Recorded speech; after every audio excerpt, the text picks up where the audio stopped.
welcome to the latest update of Positive Continent News. I'm the host, Alima. Thank you for today. Make sure you like, you share, you subscribe. Thank you for viewing, I should say. If you hear any background noise, it is because they are literally building. I'll let you see. There's a crane right here. Industrialization at its best, so please forgive any background noise and or static from this microphone. Today is Mother's Day here in the United States, so by the time you see this video, it would be after, but I'd like to wish all the mother figures out there a happy Mother's Day. Also, May is Mental Health Month, and if you don't know, now you know that mental health is a part of health. I'm a mental health advocate. So we're going to get started with the latest update, which I'm so excited to present. It's a little different than typical news, but it's something that needs to be shared, so make sure you stay tuned. All right, so we're going to be exploring the topic of Black Dandyism, in which I will be sure to include the Merriam-Webster definition of what it is, but it's basically a style of dressing, very dapper, very clean, very tailored look that is said to have originated in Europe during the 18th century. Please forgive me, I am referring back to my notes, and it was associated basically with aristocrats and high-class people. So it was a class thing, showing your class of high stature and things of that nature. So an aristocrat was someone of high class, and it has origins of the Greek word aristos. So that's where it came from. And this year, the Met Gala, which is the Metropolitan Museum of Art in Manhattan, New York, it was May 5th, not too long ago, they had their gala, which is a fundraising festive event that is grown to be very popular in the fashion and entertainment industry. So the theme this year was Tailored for You, and it's based off a book. Well, it's based off their exhibit called Superfine Tailoring Black Style, which opened up yesterday the 10th, and it's going to be going on through October 26th of this year. And it's inspired by a book by Monica L. Miller, which was written in 2009, called Slaves to Fashion, Black Dandyism and Styling of Black Diasporic Identity. The response has been really tremendous, right? I mean, people really are excited, I think, to come to the Met and to understand the story that we're trying to tell here about Black fashion and Black style, the way that it's a complicated story, right? One that's really based on the rhythm and the blues. So there are moments of joy and transcendence and beauty that are counterposed in the exhibition with moments that are a little bit more related to sort of like hard histories, right, of people in the Black diaspora. I am Monica Miller, and I am the guest curator for the Superfine Tailoring Black Style exhibition at the Met. Being a part of this exhibition has really meant for me an incredibly sort of imaginative and creative process.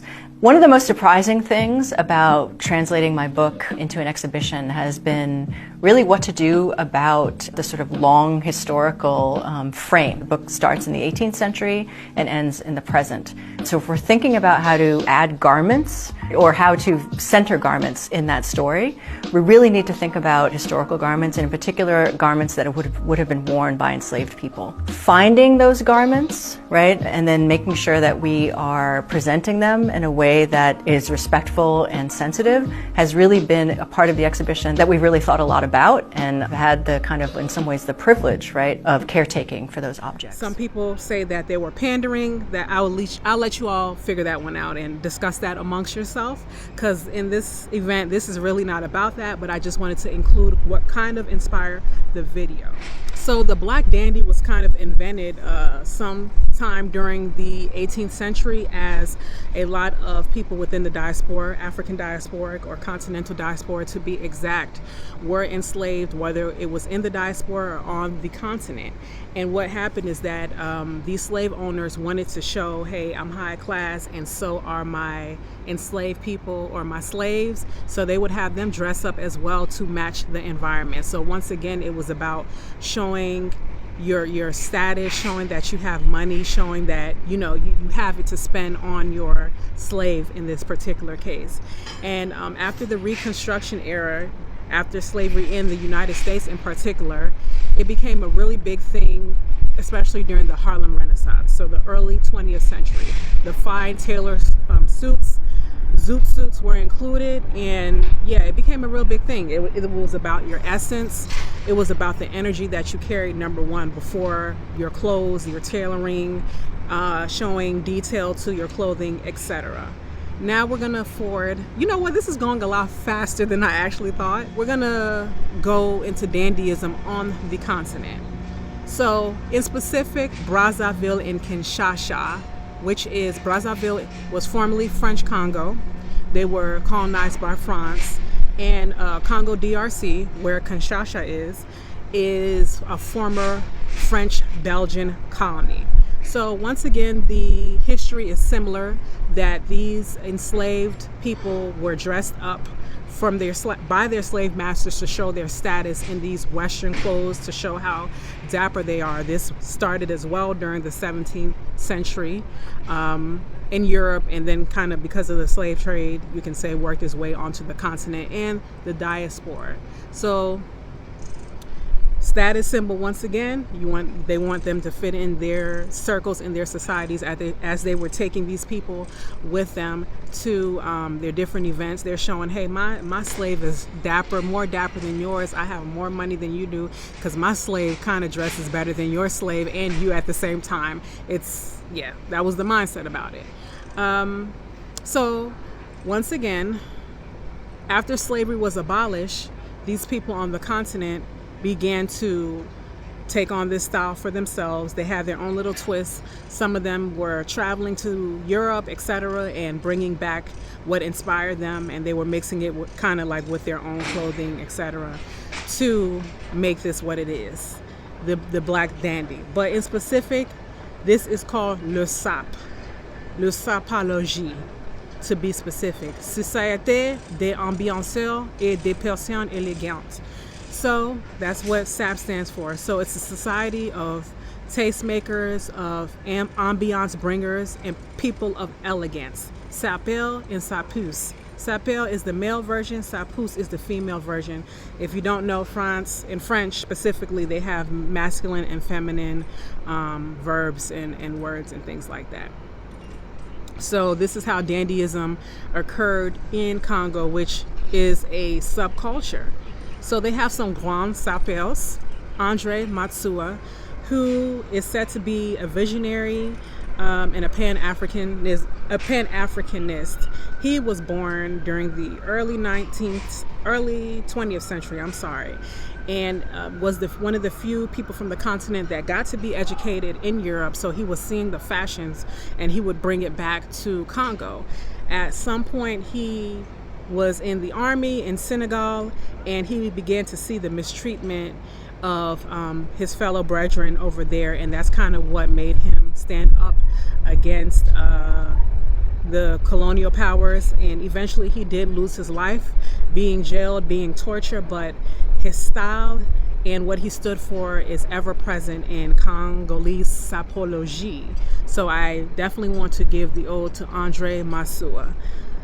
Also, Shungu Wembadio Pene Kukomba, aka Papa Wemba, is a Congolese legend, the king of Rumba. He was born in Congo, DRC, Democratic Republic of Congo, in the 1940s, and from the 70s through the 90s, he reigned king of Rumba.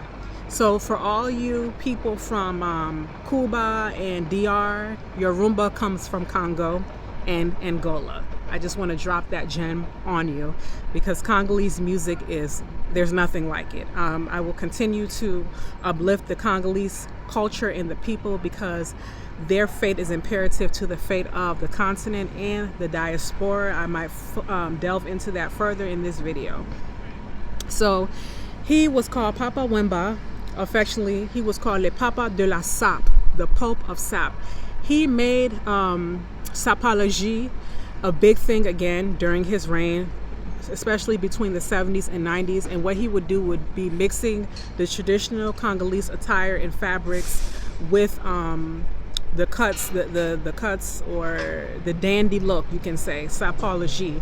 He made that very popular during that time. President Mobutu Sese Seko, he was pushing the anti-colonial mindset in Congo, so wearing your traditional clothes was a really big thing. And if you notice, or if you have not made the connection yet, between Papa Wemba and Andre Masua, is more like having pride in yourself anti-colonialists, etc. It was like a thing of resistance, but they brought so much swag and style.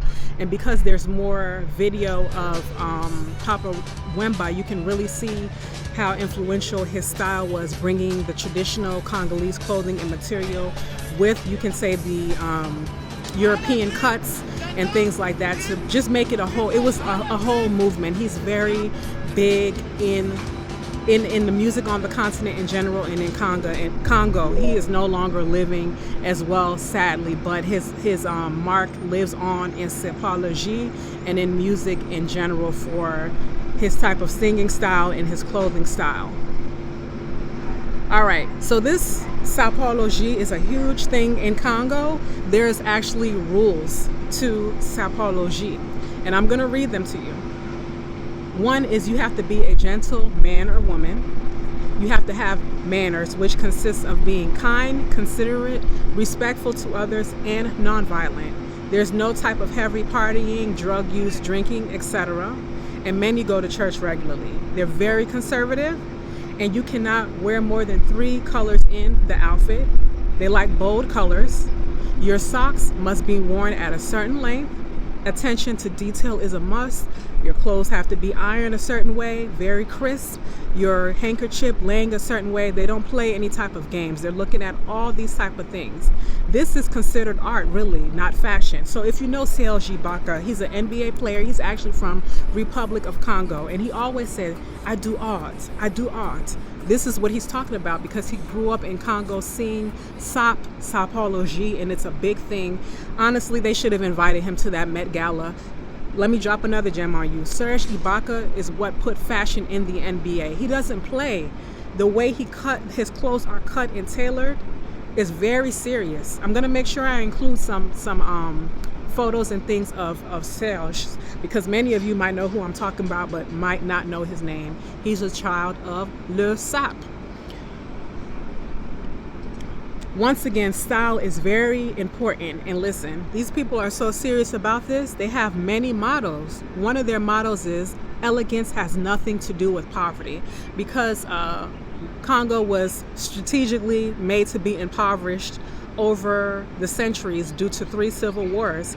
It is considered in a material sense, one of the most poorest countries in the world, and definitely on the continent. But if we're looking at natural resources, Congo is actually the richest. So I wanted to drop that other gem. Congo is the richest.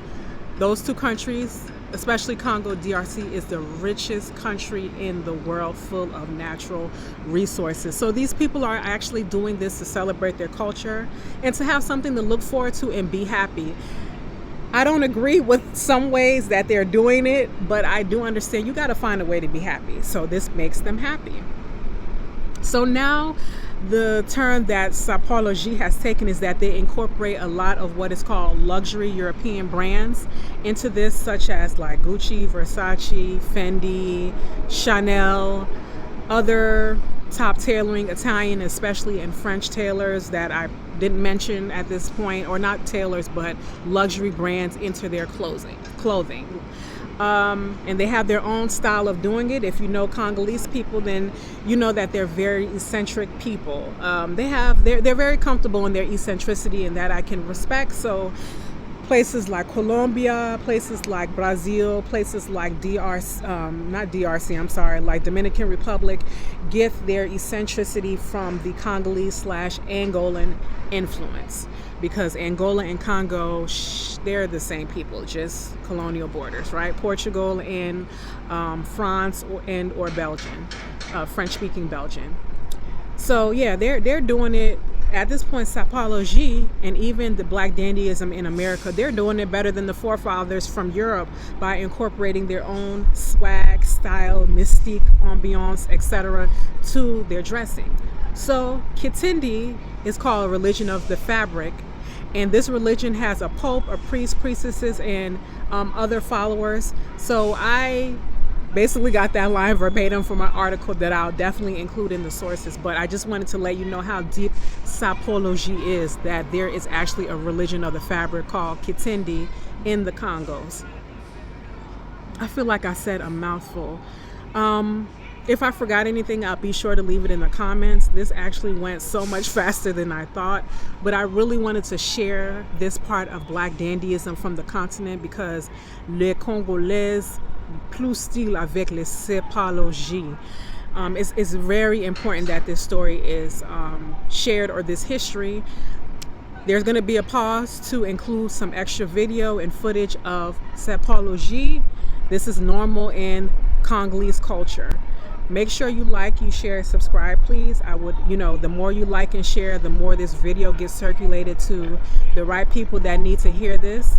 I'm sorry that you're hearing people cursing in the background, but this just lets you know that this is a real recording here in the city. My links to my other channels are in the comments. So everything is in the comments. So if you need to contact me, they're there as well. Please spam the comments. Shout out Congolese people. Shout out Black people in the diaspora, Black dandyism. Shout out the women and mother figures on Mother's Day, Mental Health Month. And just spam the comments, but I want to let Congolese people know that we're rooting for you, okay? I'll go more into that another time, but I'm so happy to share this, and be blessed. Village, don't forget to do that.